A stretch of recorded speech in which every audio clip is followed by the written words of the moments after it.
Hello, wrestling fans. This is Tom Collihew. Welcome back to the YouTube channel of Tom Collihew. Today we are talking about a very, very popular topic, something you're going to hear a lot from non-wrestling fans and not so much from wrestling fans. Why do grown men watch wrestling? We're going to try to answer that, but it's a very big question. With me today is my colleague at SportsKeeda and someone I've worked with previously, TWM Wrestling, which now has a name for its initials. However, I've already forgotten what it is. The wrestling movement. Okay, it's apparently the wrestling movement. Which movement and in what direction, I will never know.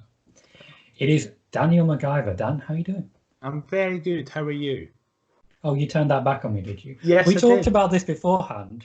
When it comes to podcasts, you always get the question, how are you? He said he'd be fine, and he just throws it back. I told you I'd be fine. Oh, yeah, you've been magnificent there. Yeah. Perfect. Just throw it immediately back. I am fantastic. I am fantastic. Given the current circumstances in the world, I'm doing really good. But I am glad to hear that you're also doing well. I am also doing well. I appreciate you checking in. That's important to me. Exactly. I'm glad. We're going to start with a question that you always get asked if you are a wrestling fan. What do you like most about wrestling? It's a big one. It's literally a question I've answered 100 times. And I've given probably 100 different answers to as well. You're inconsistent. Yes, I'm an incredibly inconsistent person, and I will just say anything to make anyone happy. Oh, good. Go. So, I like wrestling, and the reason I keep watching wrestling is, we were speaking about it before, I found out this week that one of the biggest reasons I watch wrestling is tag team wrestling. You found out this? But I realised this week, I wasn't just introduced to tag team wrestling. Did you not realise tag team wrestling was a thing before that? Or did you hate? I just had no concept of more than two people being in the ring at the same time. Or actually, I had a concept of more than two people being in the ring, but it was either singles matches or a Royal Rumble. That's true. That was the only two aspects. Royal Rumble was your intro to tag wrestling. Yeah. Yes, exactly.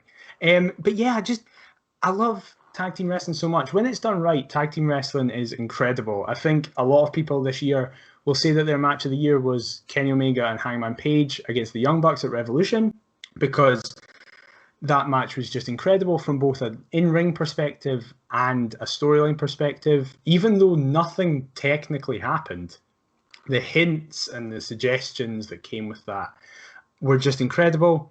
When AEW started, Matt Jackson in particular was very, very clear to say that they wanted AEW to focus on tag team wrestling and prove that tag team wrestling can be some of the best in the world. And now, when you look at the roster that they have, it's undoubtable to say that they're getting there. With even in this past couple of weeks, we've seen FTR, or the Revolt, however you want to call them, debut, and that's just the tip of the iceberg. As you have the Best Friends, Jurassic Express. I was about to call them Jungle Party. I don't know what that is.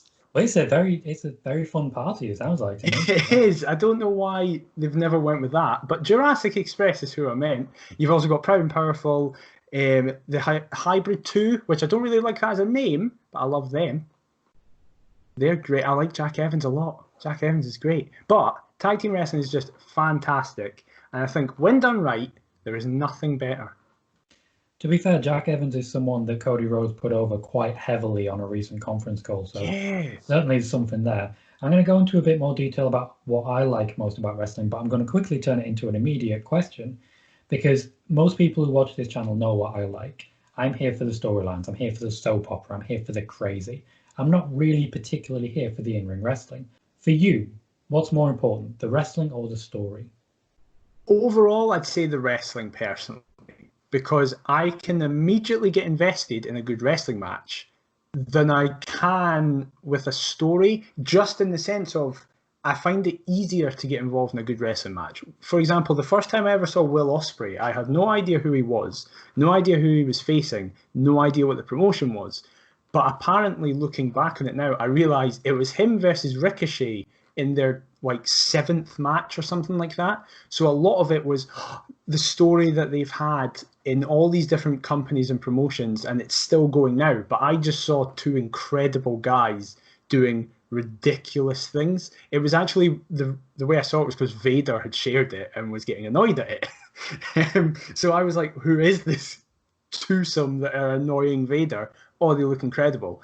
But story to me is still important. I think, again, I'm going to speak a lot about AEW because currently that's the only promotion I watch, as New Japan is currently in a process of not doing shows due to the current situation. However, I also keep up with NXT when I can. But AEW, I feel, have found the perfect mesh so far, in my opinion, between story and wrestling. There are some points on the show that only exist to service story. There are points in the show that only exist to service the true wrestling part. And then there's also parts that perfectly combine the two. I think the most recent example is the Stadium Stampede match at Double or Nothing. It was just absolutely insane. There's very little wrestling in it. You can't exactly say it was a mat classic. There wasn't even really a mat. But it was perfect because it combined the two so well, and just the silliness was fantastic. So you're a fan of a little bit of insanity then? Oh, definitely. Definitely. You mentioned that you watch AEW but don't watch so much, for example, WWE. Can you say why is that? What is it that turned you off from WWE? So basically, it was kind of a long-term thing. As you mentioned, I am over at the wrestling movement now. We've got a name. We've got a name, lads. It's been several years, but we've got a name. You had a name. I just had no idea what it meant. But we didn't stand for anything. I'm going to just tell everyone, for years it didn't stand for anything. Were you breaking TWM kayfabe? I am. I'm sorry. I'm going to get fired now. You are. Well, it's a good way to go. It's okay then, thanks. Basically, for several years while I was at university, I was the live tweeter. So I would tweet every Raw, every SmackDown, every pay-per-view. That was roughly between 2016 and 2019, just last year.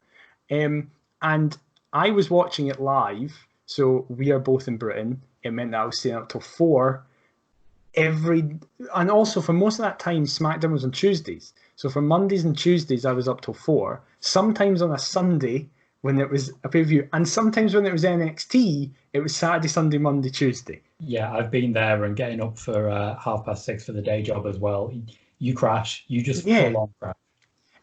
But obviously, that wasn't the reason I stopped watching wrestling because of the time. That wasn't the thing. It was more, I just didn't like a lot of creative decisions, and that makes it sound like I know what I think creative should be doing. That's not what I meant. I just mean that there were so many decisions that were happening in that time frame that I thought were fantastic and really inventive and really cool. Like during that time, there was stuff like the rise of Becky Lynch, which was incredible to watch in real time and get to document. I can go back in the TWM account and look at how I reacted to certain things. That's great. But there was also things that I just hated. And I can't even think of what they are now, but just it was such a combination of so many things. And then to get a bit more serious, it's more the company as a whole. I just didn't want to support personally, in the sense of just I was disagreeing with a lot of, say, business practices they were doing, and then I was tuning in to their show, and I was kind of like, okay, I don't know if I align with that, most notably the Saudi Arabia stuff. I haven't watched any of those shows just for my own personal reasons. And then AEW started as well, to again bring it back. I'm not an AEW, but I'm literally wearing WWE merch. I'm not just the big AEW guy. I promise you. But AEW came in, and the cliche is that they offered an alternative, but they did. I had been a massive fan of all the guys at the Elite, a lot of their roster, and then I didn't know a lot of their roster as well. And it was just such a different spin on things. I'd become a fan of New Japan, as I mentioned, looking at more independent stuff. And I just decided, whilst I love so much of the talent over in WWE, and I still do catch bits and pieces now, especially because Drew McIntyre is a WWE champion, I watched WrestleMania to see that moment. I watched that live. So I definitely catch up on stuff. Everything that Seth Rollins is doing just now seems to be fantastic. Like anything I've caught just is like, he almost seems to be in the run of his career, which considering his career is a pretty amazing achievement. But I just decided I'm going to go away for a while, and I'm definitely open to coming back, of course. And I probably will do at some point, especially now as I move more into the wrestling journalist world more permanently. I probably will. But that's mainly why. That's fair. And you did mention there that you are taking a break and you may be back. We did talk a little bit off air, and the intention really behind this video, we both have had times where we've stepped away from wrestling and then returned late on. And I do feel like watching it as a kid, as I originally did, and then coming back as an adult, you still get that same feeling about wrestling. It never really goes away. It's a bit like riding a bike in that regard. We talked about this, so I would like to ask you, what is it that initially turned you away from wrestling, and then what is it that brought you back? So in quite an individual situation, at least I think, I don't know if many others are in this situation, the same person turned me away and then brought me back. So Jeff Hardy is my favourite wrestler of all time. He was the first guy I was ever attracted to when I watched it back as a 5-year-old in 2002. I just love Jeff Hardy. Fast forward to 2008, and he is in a feud with a guy I wasn't too familiar at the time. I'm a 10-year-old. I don't know about the independent scene. I don't know about Ring of Honor or anything like that. He's feuding with a guy called CM Punk. And Jeff Hardy loses to CM Punk in a match that if Jeff lost, he would leave WWE. And to a 10-year-old, that meant I would never see Jeff Hardy wrestle again. Because I didn't have a concept, like I say, of TNA or just even the concept that there's other wrestling promotions. I just knew WWE. That's all I knew about. So when Jeff cuts that promo on SmackDown, that I still remember the quote, he says, "It's not goodbye forever, it's just goodbye for now." I was like, no, but this is forever, because you can't come back, Jeff. You've lost the match. So that was kind of the final straw for me, in the sense of I was never a big John Cena fan as a kid, even as I watched throughout the Ruthless Aggression era into the PG era, as you would call it, in 2009.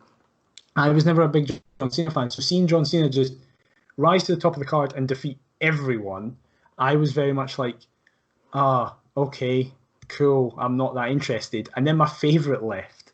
So I was like, right, I'm done for several years. Also, I think there's a thing of peer pressure that we all bow to. I was just starting high school, and it wasn't cool to watch wrestling anymore. So I was like, oh, okay, I need to do what the cool kids are doing. I'm going to stop. And then 3 years later, I saw a YouTube clip, I think it was, of CM Punk sat at the top of a stage and talking. And I was like, he has shorter hair now. He's talking about things that I don't really understand. I don't know who Colt Cabana is. I don't know what New Japan Pro Wrestling is.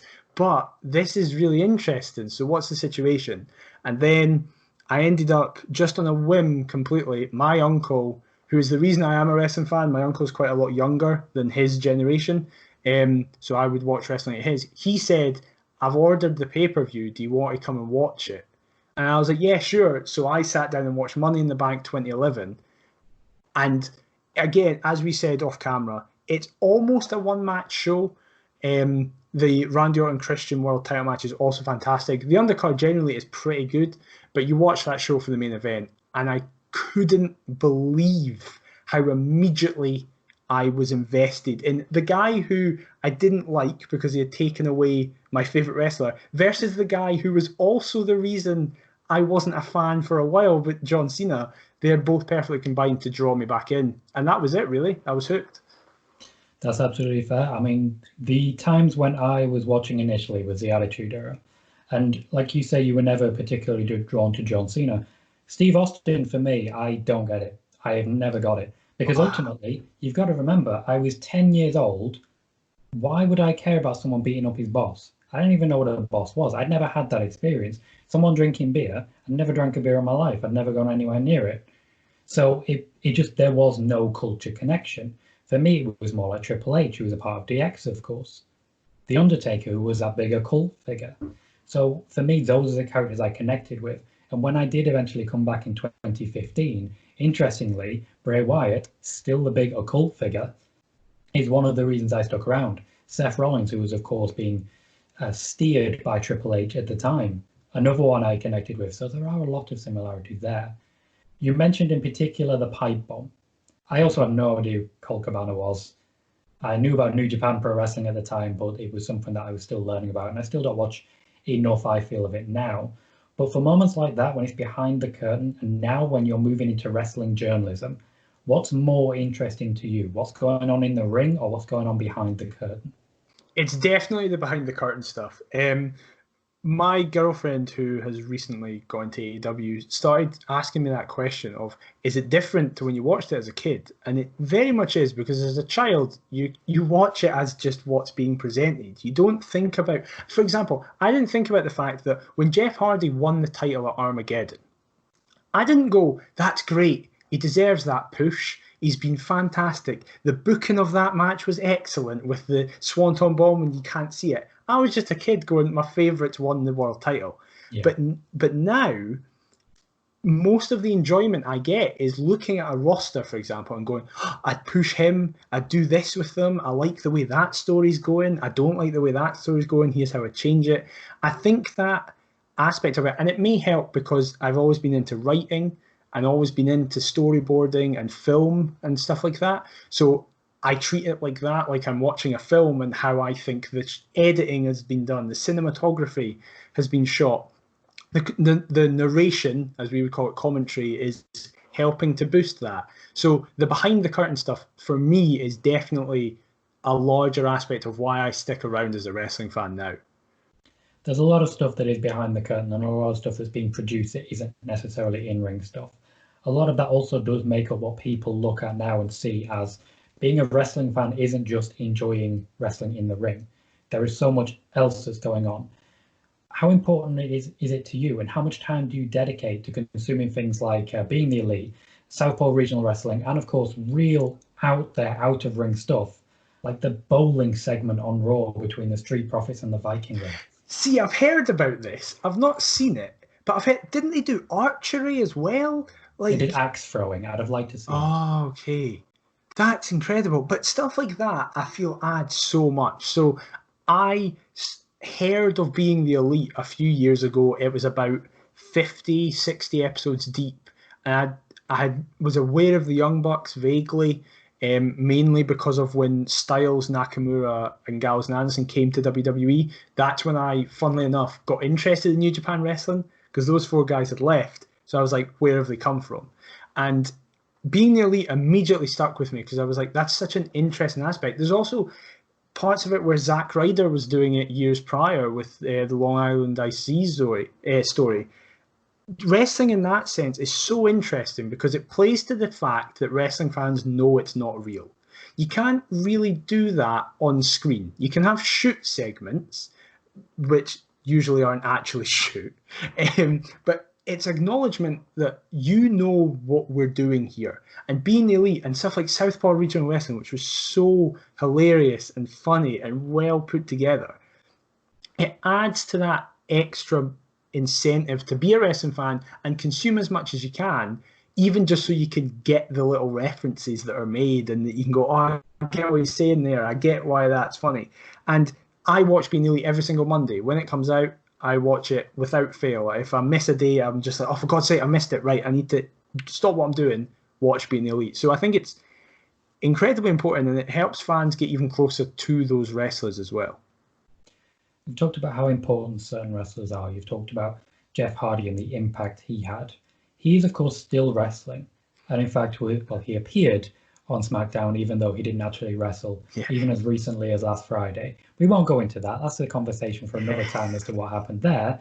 But he is still there. He is still wrestling. As someone who took time off and then came back, how important is it to you that certain characters, your Undertakers, your Randy Ortons, your Dustin Rhodeses, are still around? And that does include even longer veterans like DDP, who make appearances on AEW every now and then.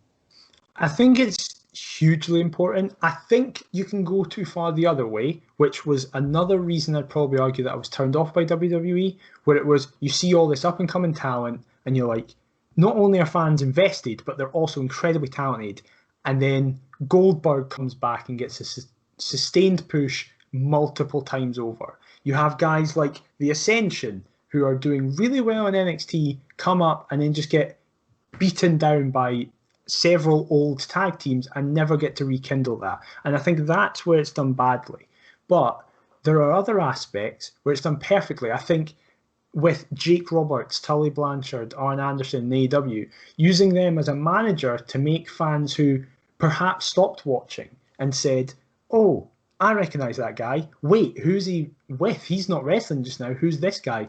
I saw Lance Archer speak about that Jake has helped him so much, even though Lance has had a sustained period of time in the industry. He's in his 40s now. The amount of stuff he's learned from Jake is so invaluable. Like, that can't be taught anywhere else. And then you get guys like Dustin Rhodes, The Undertaker, and other guys of that age who are still able to compete. And it allows younger stars, particularly you saw it with Undertaker and Roman Reigns, despite many people not liking that match, and I understand why they don't like that match. For those who haven't watched wrestling before but know who Undertaker is, they go, wow, who's that guy that's against The Undertaker? He must be a pretty big deal. That's absolutely fair. For a long time, that's one of the reasons they had The Undertaker wrestling with the streak and the time that he spent wrestling with Randy Orton, Mark Henry, even Giant Gonzalez in WrestleMania 9. The idea was to really shine a spotlight there. With this in mind, you talked about managers and the way they use their and the veterans in that regard. There was a story earlier this week, Kurt Angle stating in an interview that he had been invited to be a manager for Matt Riddle and had turned the opportunity down. Do you think that would have been the wrong move by Kurt Angle? I don't know, because I think it depends who the manager is and who the competitor is, because there are pairings that you kind of look on the surface and go, I don't think that's going to work. And then they do. And then there's pairings on the surface where you go, they'll be perfect together. And then it doesn't work as well. I do think Angle and Riddle would be fantastic together, purely just because you can simply play to the fact they're both really, really seriously talented professional and amateur wrestlers, but can also be insanely funny, laid back. They get the comedy, sports entertainment style of wrestling. But at the same time, it could have potentially harmed Riddle as people focus more on Angle and want Angle to do something, get involved in a match or a storyline. And Riddle, who I personally love Riddle's style of promos, I know he's not for everyone, the laid back way of speaking, but I think it's great. I think Riddle doesn't need a manager, and I do support Kurt's stance to stay away, but I definitely would have loved to see that kind of partnership would have made me start watching SmackDown, for example, because I would want to see, even just for a couple of weeks, because I'd be like, well, what are they doing with them? How are they involving them? What's going to happen with that? You talk about people there, Matt Riddle and the connection he has that he might have brought you back. You talk about everything that's happened with Lance Archer and the management that he has and how important it is to have characters who are still there with those legacies. Are there any particular characters that keep you hooked in watching? Absolutely.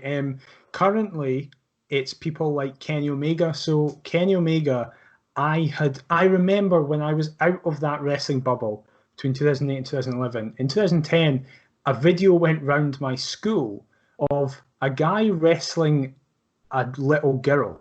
Oh, yeah. And I was like, good match, that. Yeah, exactly. And then a match went round that he was wrestling a broom. And then a match went round that he was wrestling like a doll thing. I've seen Kota Ibushi wrestle a blow-up doll. Yes, I haven't seen Kenny wrestle a doll. I think it was actually Kota, but it was spliced in with footage of Kenny and DDT. I can't remember exactly the context, but basically, I went, that's funny. And then in 2015, when I started watching New Japan Pro Wrestling, I went, oh my God, it's the guy who fought the wee girl. It's the same guy. Yeah, but then he was this leader of a stable with a toothpick and glasses and had all these guys behind him. And I was like, oh, okay, the wee girl's clearly moved on. He's clearly moved on. And Kenny Omega's story from the past 5 years of where I've become a fan of him is exactly why I will never stop watching wrestling for any sustained period of time now, I don't feel, because the layers that his story has, if it's his rise up the division in New Japan, it's just in a vacuum his storyline with Okada, it's the sustained years with Kota Ibushi, it's the years now with the Elite, and the new Kenny Omega that we have in AEW, it's people like that. It's people like Darby Allin who brings something different to wrestling, where, again, I said it earlier, I really like films, and listening to Darby on Jericho's podcast, stuff like that, he wants to get into films, and you can see how talented he is as a director, cinematographer, video editor, all combined. and then just also his wrestling style is so different. Like the way he uses his body, and that works with his character as well, I think is excellent. And then in WWE as well, there's people like Sami Zayn. When I first got into NXT, the first show I watched was NXT Arrival. The first match was Cesaro versus Sami Zayn. And I've never been hooked on a character like that. The moment where he finally won the NXT Championship against Neville and he just does that to settle himself before he hits the Helluva Kick is a moment that I'll always remember. And then you get people like Jeff Hardy, who still inexplicably is still doing the stuff he's been doing since 1995. I do not know how he does it. The man is a walking injury. It's unbelievable. There are times when he's made his entrance, and then as he walks down, he holds his back, and I'm like, oh, well, he's done. Yeah, exactly. He's made his entrance now. That's his whole return. And yet he keeps putting on great matches, and he keeps jumping off high things. Yes. The amount of times I have looked at my TV and said, Jeff. There was a match at SummerSlam. There was a match at SummerSlam like 2 years ago or something, where he just took a Swanton Bomb bump to no one on the ring apron. And I was like, Jeff, you're 45 or something. You don't need to prove that you're still cool. Like, we get it. You've jumped off a lot of high things. Was this Nakamura? It might. Yes, it was. I think this is a match of Nakamura where he does it on the ring apron. And the only thing in my mind is, Jeff, why?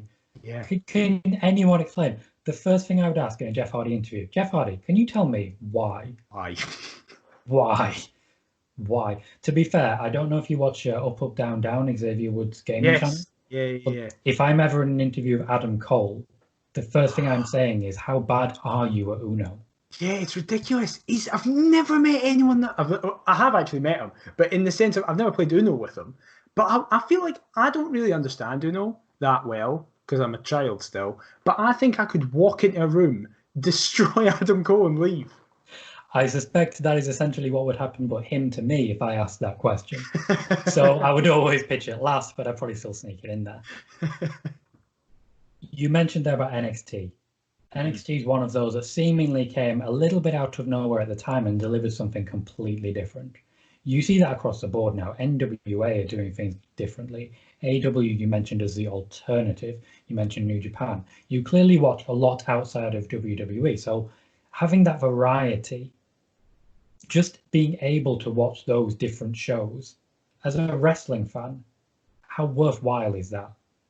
I think a lot of people who only watch a single promotion can sometimes have a more negative stance on wrestling. I also feel like that in a lot of media. If you only consume one thing, you can become quite jaded with that one thing. Yeah. Exploration of a subject matter is never bad, because even if you don't find anything you like, it makes you appreciate the one thing that you do like even more, because you can go, oh, none of that stuff's for me. Wow, I never realized how much this is for me. But for individuals like myself, having the option to go, I would like to watch some deathmatch wrestling. So I'm just going to get up CZW on YouTube and I have that to my heart's content. If I'm like, I want some more old school 1980s style, but in the modern twist, you have stuff like NWA readily available. AEW is an alternative. New Japan is showing a style of wrestling and even just the culture of wrestling that is so different over in Japan. It keeps you on your toes. It keeps you inventive. You always hear that every wrestler, they watch everything because they want to have their finger on the pulse, finger on the button, know what's just about to hit off, because it means that they themselves are better. So without variety, I feel that many people could fall out of love with wrestling, and I feel like that almost happened to me as well. And now that there's so much variety, I could never say I don't enjoy wrestling. It's just that I don't enjoy one company. And even then, as you say, you don't enjoy one company now. Yeah. Because there are times when both of us have gone out and come back, and really that may happen with a company like AEW, like New Japan. Mm-hmm. There may be times where you drop out and then come back, depending on what they do. That is the beauty of variety that we have now. I want to end on one question that I'm probably going to be asking a lot of people on this channel. Given that we're talking about why grown men watch wrestling, what would you say to someone who has never watched wrestling? I'd say give it a shot if you understand that it's not real, and we know that. don't go into it going, I want this to act like UFC or amateur Greco-Roman wrestling, and I want it to all make sense. The best part about wrestling is how silly and stupid it is, and how anything can happen, and how a man who doesn't try and has his hands in his pockets at all times can get the loudest crowd reactions on a show, but simultaneously how some of the most talented, athletic individuals on the planet, just by body language, can make a crowd erupt. There's nothing like professional wrestling. It's violent theatre, as so many people say, and that's the best aspect of it. I want to thank you for coming on today, Dan. And as usual in any sort of video or podcast, I want to give you a chance to say where we can find you on Twitter, YouTube, anywhere you want. Go ahead. Thank you for having me. It's been lovely to chat about this. I am at McIver the Mark on Twitter. I also stream on Twitch sometimes, where I'm also at McIver the Mark. I would be remiss not to shout out the wrestling movement. It is at TWM Wrestle on Twitter. We're also on Twitch as well, at TWM Wrestle as well. And that's basically everywhere. Also, obviously, I'm at SportsKeeda, the SportsKeeda YouTube channel. I've started making videos on that. That's great. Go and watch them. And also our Twitter at SK Pro Wrestling as well. Okay, I'm going to wrap that up here. Thank you very much for coming on, and thank you to everyone who has watched so far.